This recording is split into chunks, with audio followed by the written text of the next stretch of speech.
As we look to get back to the classroom for concurrent instruction, what are some of the strategies that teachers are using to assess and provide feedback for student work? They each get their own copy of the slide, and then once they click turn an assignment, it gets sent straight to my Google Drive, which is great because then it's a quick way to check in to see if they got the concept or if I need to pull them and reteach. So when we're writing it in class, I'm able through Google Classroom to go into each student's document and make little comments like, looking good here, or what do you mean when you say this, or did you think about this, or like, how are you doing? So then I can have a personal conversation with them and lead them to the direction that they need to go. If I could go back and give myself one piece of advice, it would be to embrace being flexible with due dates, with workload, with all of that a bit sooner.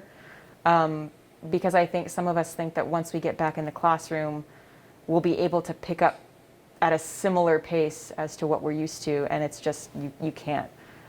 Especially the first week or two that we were doing this, it was like the first day of school all over again. So we really had to slow down once more and just kind of do a lot of those very foundational daily classroom practices that would have normally taken place back in August. It's actually easier than grading writing on paper, because I can just type something and then they can accept the suggestion and it changes right away. So they can fix their spelling, they can fix their grammar, they can add something in really quickly without having to rewrite it.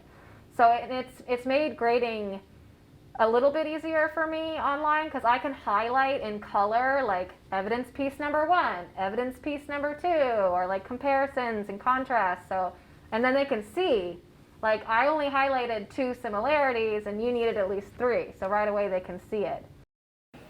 I guess from my perspective, it's hard to actually see what the students are doing on the other side of the computer. I do use Google Docs, so a lot of the time I can go into their documents and see what they're working on, especially when it's been posted in Classroom. And I can kind of monitor where students are with their work and chat with them to make sure that they're on task. So I think it will change my assessment practices. We'll most likely be using a computer, just because it's so much faster for me to give feedback and edit their work right away. And read handwriting. It's a lot helpful too. I don't have to interpret handwriting. As you get back into the classroom, what can you do to provide timely feedback and assess students to support student progress?